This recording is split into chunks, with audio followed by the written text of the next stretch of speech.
E lembrar que todas as quartas, às 7 horas, nós temos a nossa reunião de oração. E também estamos aí no desafio 4x4 de leitura bíblica. É um plano de leitura e nós estamos aí com o Novo Testamento. Se você não recebeu, mas você pode ver lá no grupo do WhatsApp, que é a figura que está fixada lá. É do plano de leitura. Essa ferramenta é boa porque se a gente esquece, você clica lá. Então dá para ver a leitura do dia e poder fazer da maneira que é melhor. Nós temos feito, então, de segunda a sábado e no domingo a gente pula.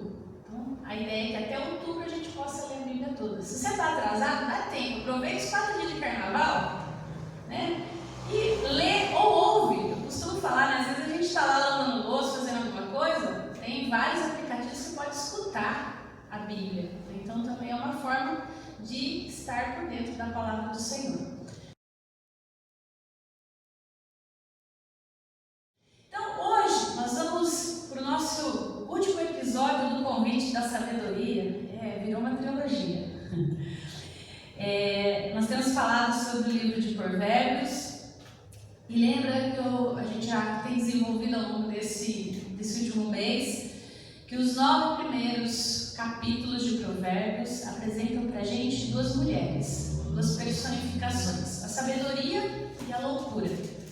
Então nós vimos nos últimos 2 domingos o convite da sabedoria, o convite dela para a salvação, o convite para a verdadeira riqueza, e hoje nós vamos ver o convite dela para viver bem, para viver.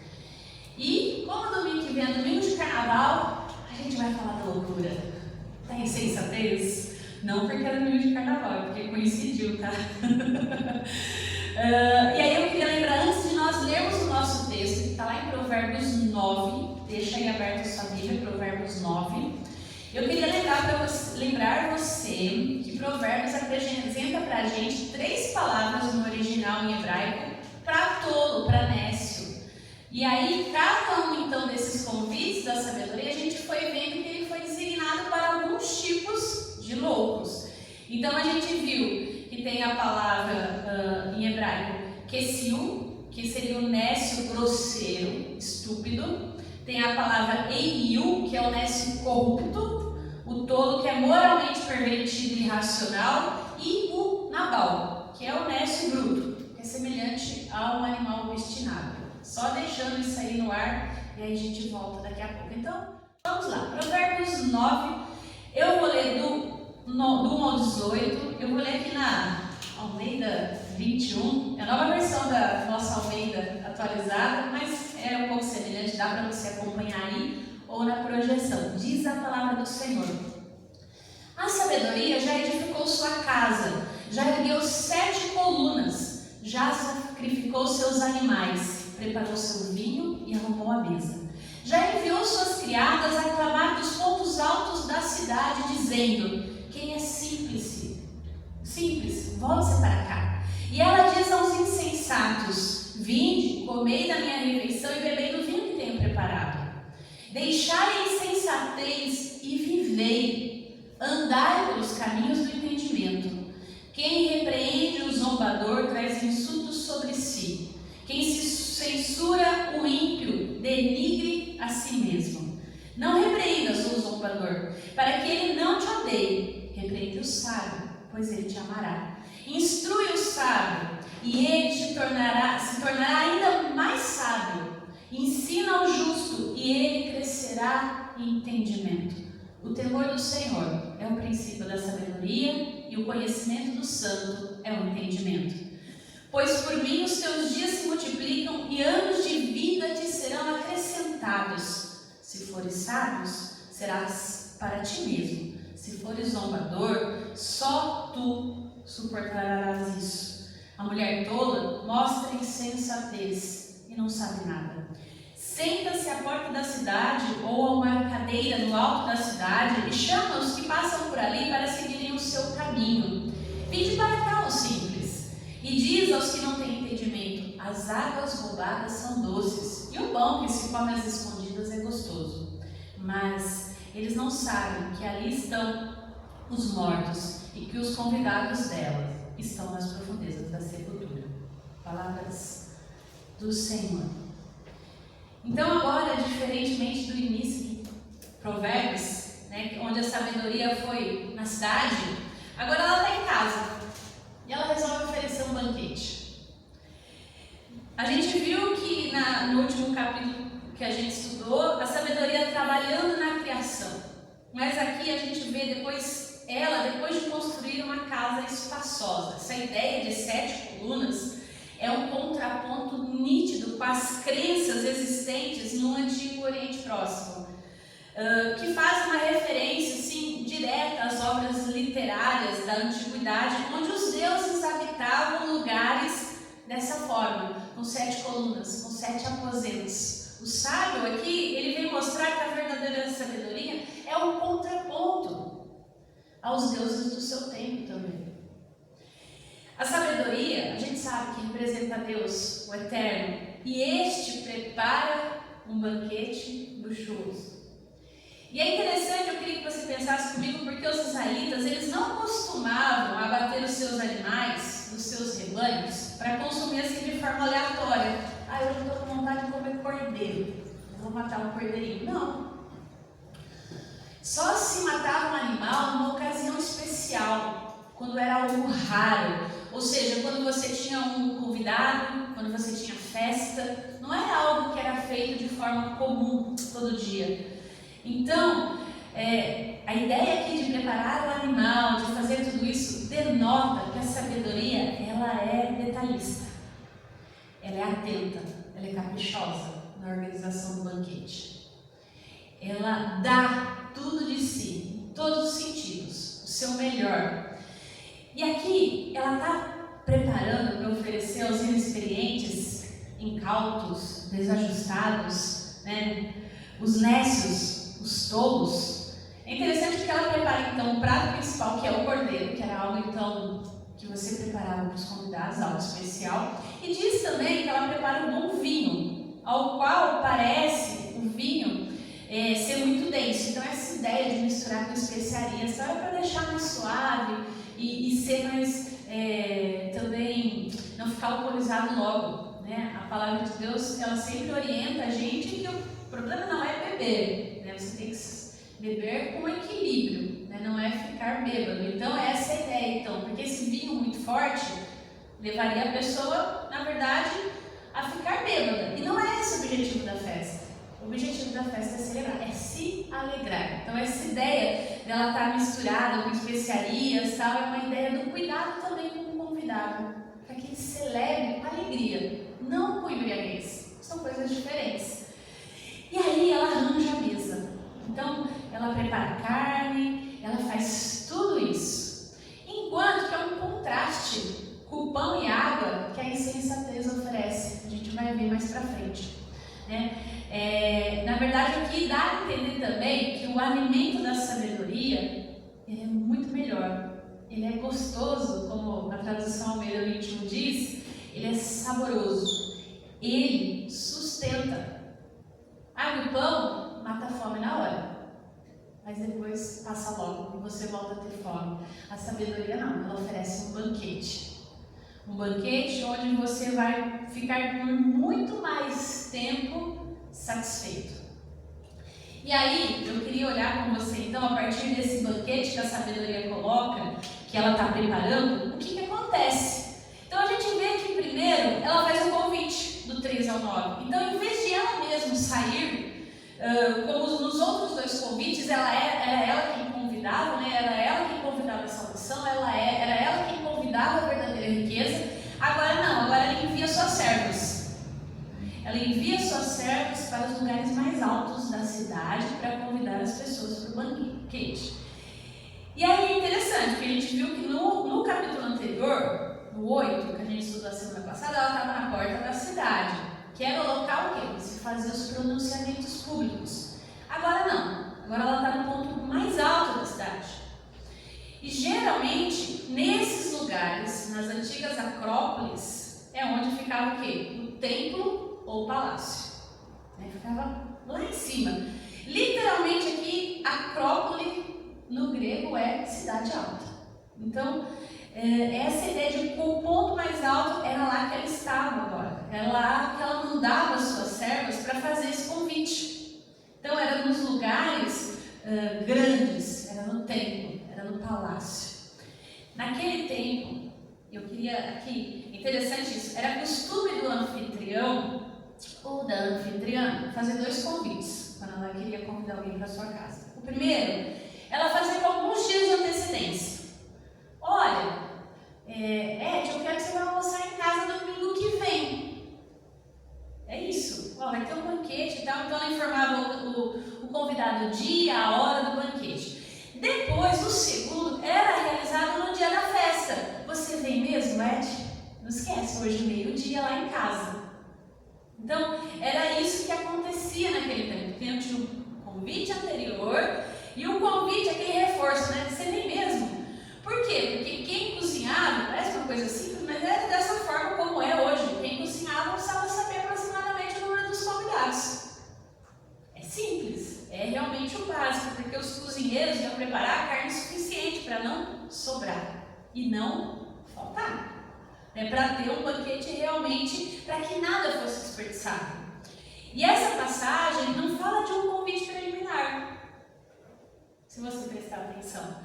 As servas, elas fazem o convite em cima da hora. Venham imediatamente. Não tem um convite anterior. É interessante porque, então, nesse sentido, a gente vê a sabedoria como uma mulher de iniciativa. Ela é articulada, ela tem autoridade para enviar as suas servas. Ou, se você preferir um outro termo, as suas embaixadoras, para convocar e atrair os convidados para esse banquete.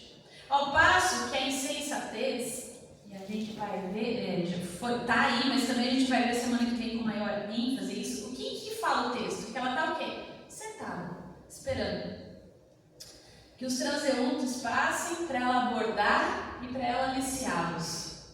A sabedoria não, ela envia pessoas, ela envia seus embaixadores, ela envia os seus servos para convidar. É um convite em cima da hora, mas é um convite para um banquete.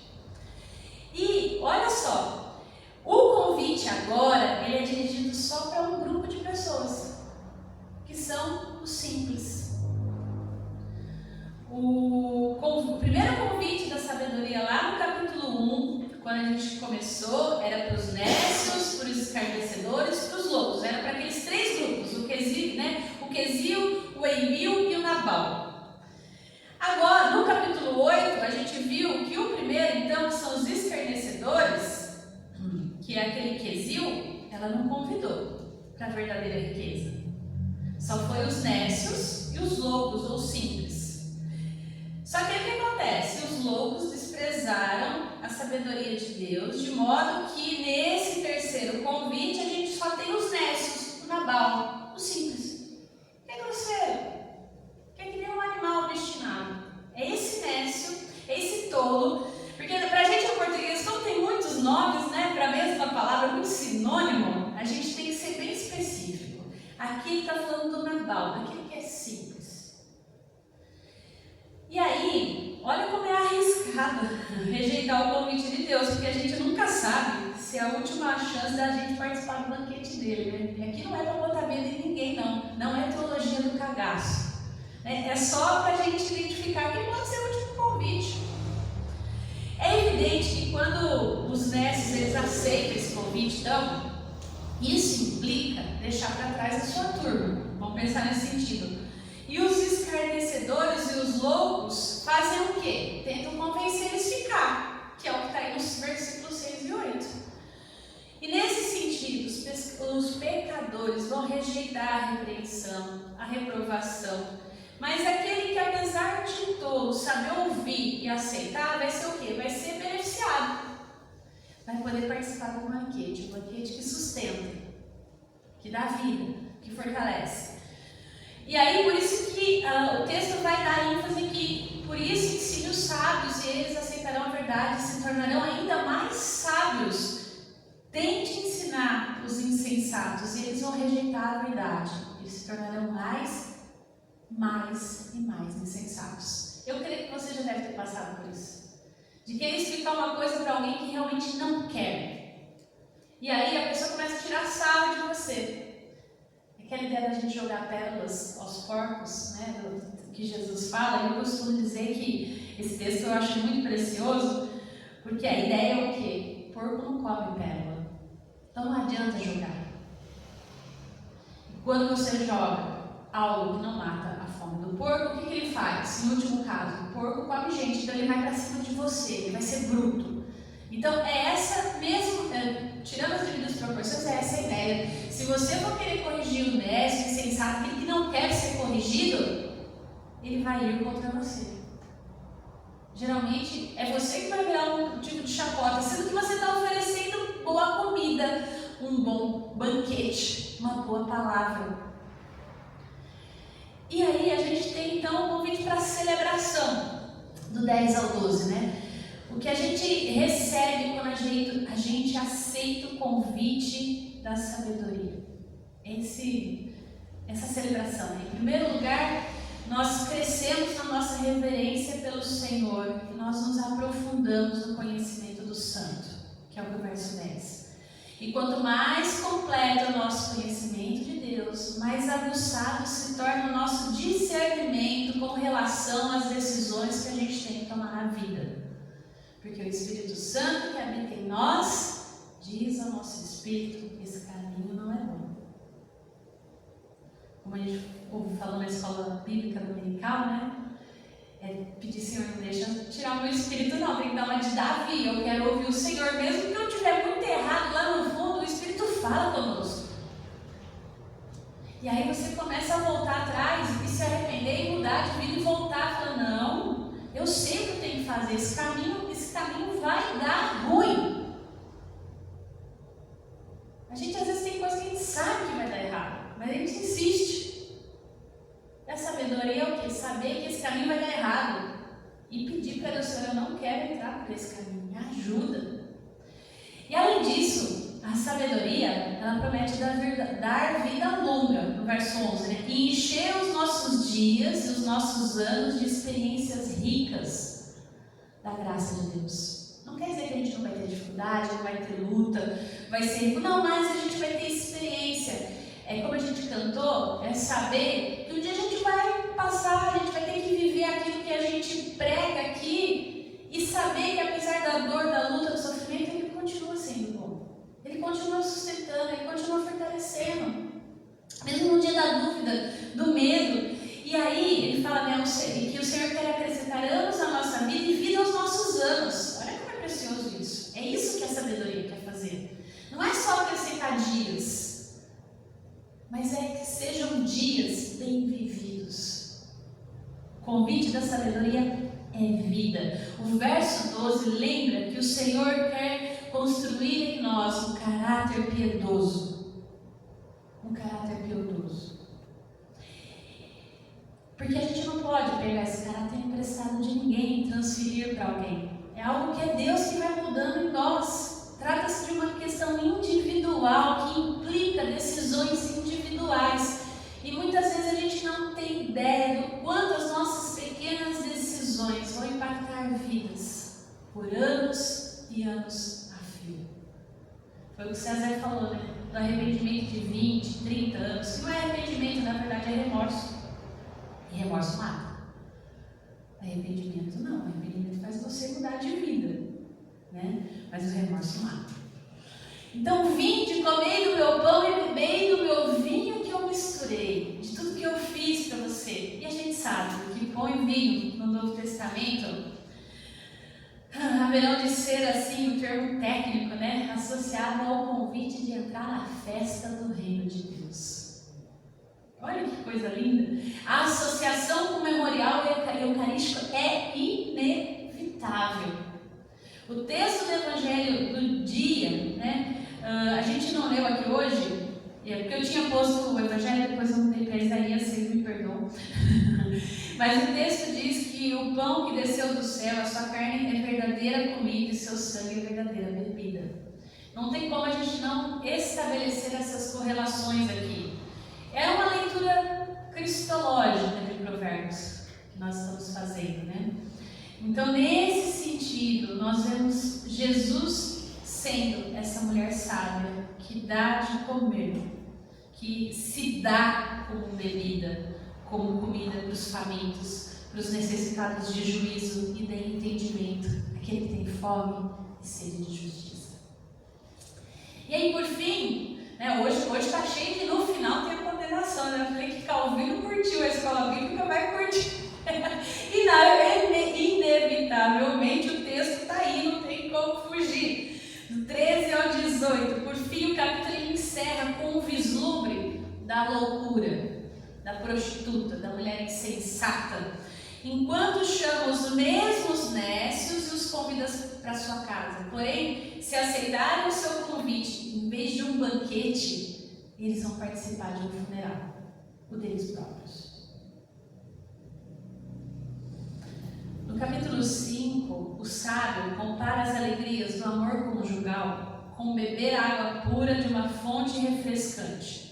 Mas a loucura, a insensatez, a mulher adúltera oferece água roubada da fonte de outra pessoa. E Deus, a gente sabe que ordenou que o casamento fosse uma cerca ao redor da fonte para que ninguém poluísse. Então, aqui não tem como a gente não associar com o Êxodo 20, né, com não adulterarás, porque isso nunca deixou de fazer parte da lei de Deus e continua hoje, uma vez que o casamento não é só um contrato social, como se tenta colocar para a gente hoje. E a gente entende também que não seja um sacramento, apesar da sua sacralidade. O que a gente pode ver aqui é que, dadas as devidas proporções, o casamento, ele representa o relacionamento do povo de Deus com o próprio Deus. E nesse sentido, é isso que ele quer dizer. Você vai, então, você acha que é bom a água roubada, ela parece num primeiro momento muito mais saborosa. E aí eu lembro de Santo Agostinho falando quando eles roubam no... Fugiu o nome do livro agora. Mas ele conta que na infância eles vão roubar peras do vizinho. Não porque eles queriam comer pera, pela satisfação de roubar as peras. E todos nós, eu e você, temos esse prazer em fazer o que é mal. E aí aqui o adultério não é diferente, e aí não tem como, essa coisa do escondido é mais gostoso. É isso que ele está falando. No primeiro momento pode ser até bom, mas depois no final é morte, a sua própria morte. Tem certeza que você quer isso para você? A gente vai falar mais sobre a insensatez e a loucura na próxima semana, mas a gente já consegue observar essa comparação. É inevitável. Então, em se tratando de possuir a vida eterna, de viver de um modo agradável a Deus, não tem meio termo. É isso.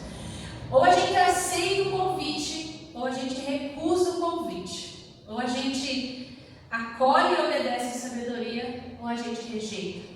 Aqueles que se dizem neutros, na verdade, eles estão rejeitando a palavra, tanto aqueles que se recusam. Não tem como ficar neutro diante da palavra do Senhor, diante do convite da sabedoria. Não dá para você pisar na festa e sair. Ou você entra na festa, participa do banquete, ou fica de fora.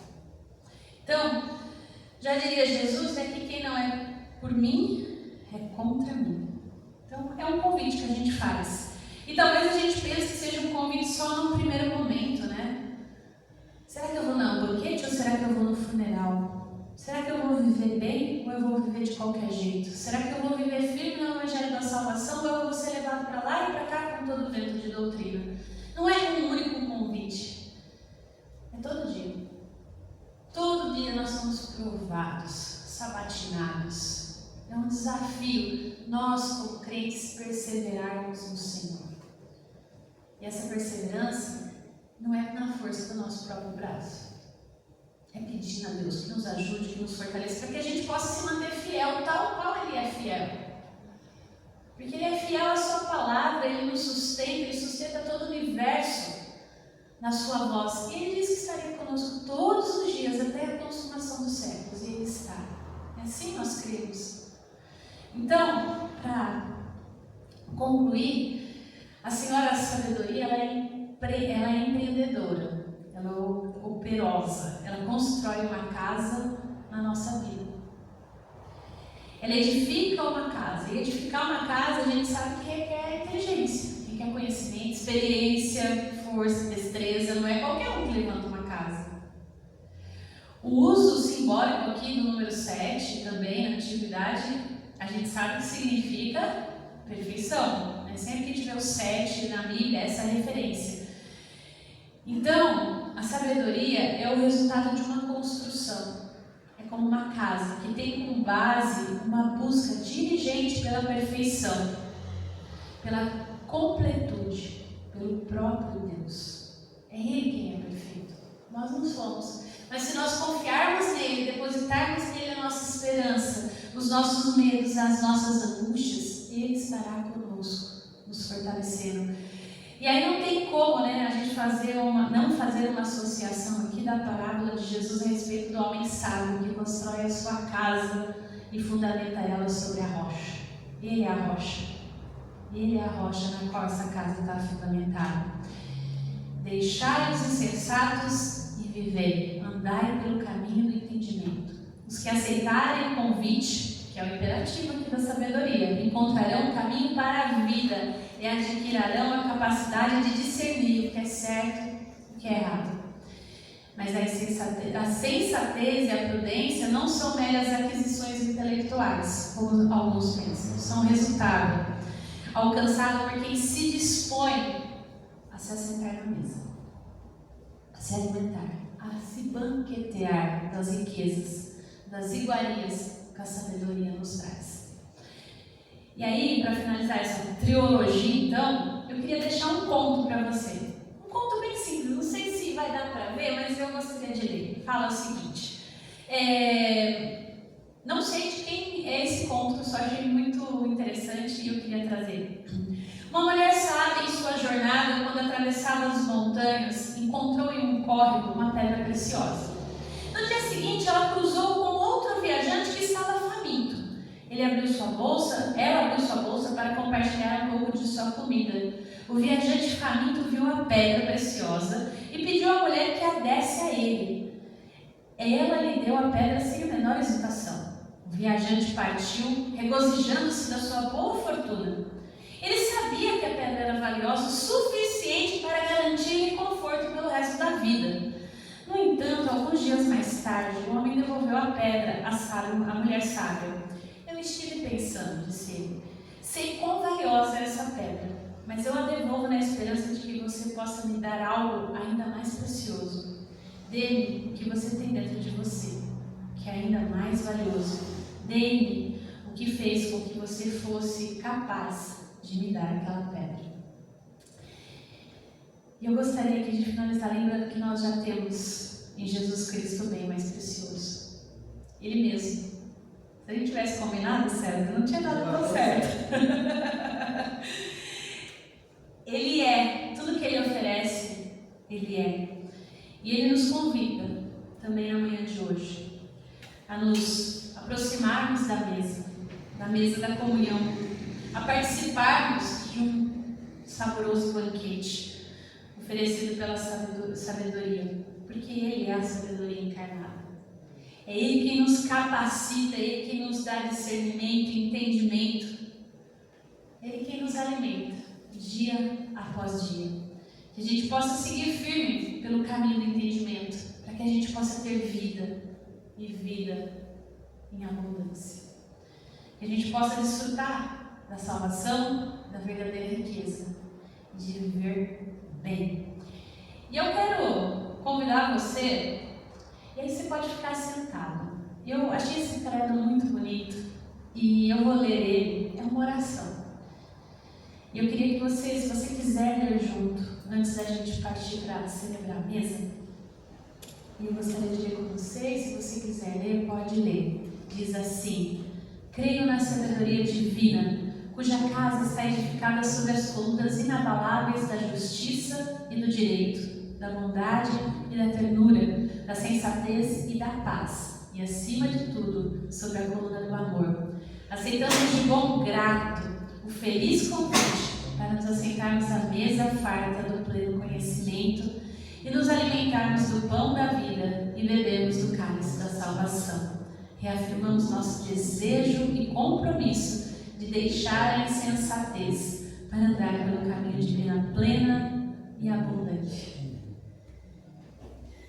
Toda vez que a gente aceita esse convite para se banquetear com a sabedoria, a gente celebra a mesa.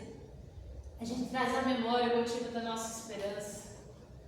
No meio de tanto medo, de tanta angústia, de tanta dúvida, esse é o motivo da nossa esperança. Eu queria convidar você a ficar em pé. Nós vamos orar nessa hora. Pai, toda glória seja dada a Ti. O Senhor que é a sabedoria encarnada em Cristo Jesus. Obrigada porque o Senhor nos convidou para esse banquete. Obrigada porque cada um que está aqui, no seu momento, aceitou esse convite e pode estar aqui agora. Louvado seja o seu nome, Pai, porque enviaste o seu Filho Jesus Cristo, nosso Senhor, para sofrer a morte sobre a cruz para nossa redenção, oferecendo de uma vez por todas, Pai, o sacrifício perfeito e suficiente para o perdão dos nossos pecados, para que retirasse a nossa insensatez, nossa tolice, a nossa mediocridade, Senhor. Nós te damos graças ainda, ó Pai, porque estando às vésperas de entregar-se na cruz por nós, o Senhor instituiu o sacramento do pão e do vinho. Obrigada, Pai, porque nós celebramos a comunhão com o seu sangue, fazendo isso em tua memória.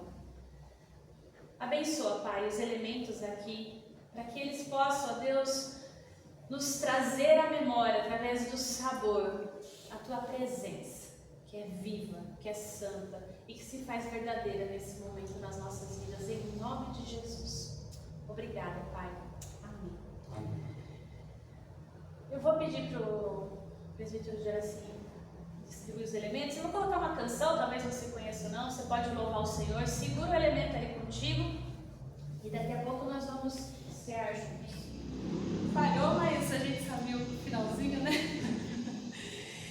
A palavra do Senhor nos diz que na noite em que foi traído, Jesus tomou o pão, deu graças, partiu e deu aos seus discípulos dizendo que esse é meu corpo dado em favor de vós. Após haver ceado, ele tomou o cálice e disse: esse é o cálice da nova aliança, que eu faço em meu sangue. Todas as vezes que vocês beberdes, comerdes, fazei isso em memória de mim. Todas as vezes que assim nós fazemos, nós trazemos a memória que toda dor é por enquanto, que um dia nós vamos banquetearmos sentados com a sabedoria encarnada em Jesus Cristo. Então assim façamos, comamos e bebamos todos juntos.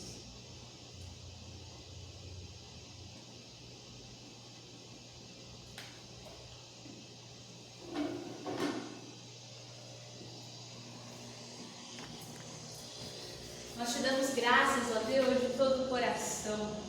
Obrigada, Pai, por esse momento, pela comunhão do corpo, do sangue de Cristo Jesus.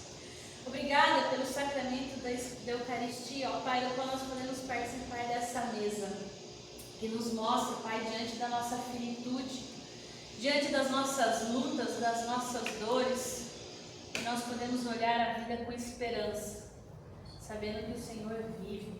Que o Senhor vivo está, e que o Senhor nos chamou para esse banquete, e como nós somos privilegiadas de aqui nos assentarmos, ó Pai, e desfrutarmos da Tua doce presença, nesse momento, de uma forma tão pequena, mas sabemos que haverá um dia, ó Deus, em que será de forma plena, e é isso que nos mantém, ó Pai, firmes, convictos, ó Pai, de que o Senhor sendo Deus, próprio Cristo, é a promessa que nós temos, ó Pai. Louvado seja o seu nome, Pai.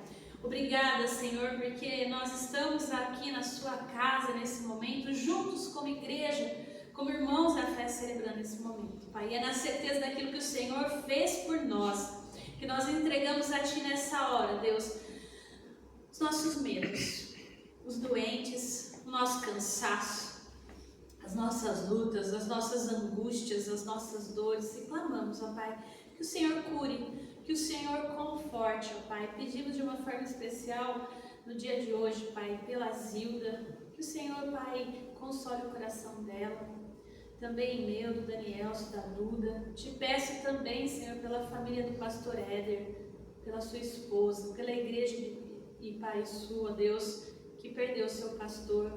Pai, ser misericordioso com as famílias enlutadas na IPI, com aquelas aos quais também nós não conhecemos, mas que nesse momento choram pela perda dos seus queridos.